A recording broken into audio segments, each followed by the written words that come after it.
Just watch what your building might uncover using deep machine learning and artificial intelligence. Interesting.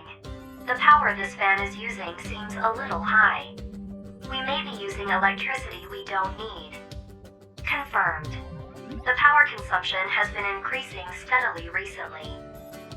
Checking the environment. The supply temperature and static pressure are within acceptable range of set point. Fan output is at 76%.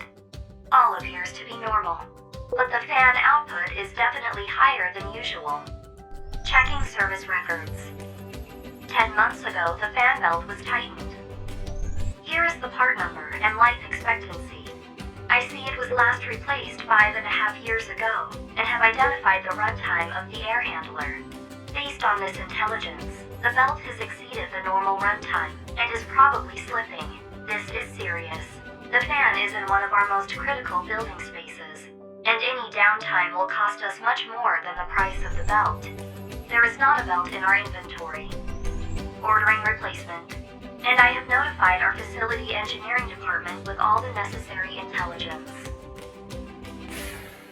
As you can see, autonomous buildings learn, and the more they learn, the more autonomous they become, changing from strictly a cost to an asset. This will allow building owners and their staff to spend less time and resources running buildings and more time on what's important, the occupants.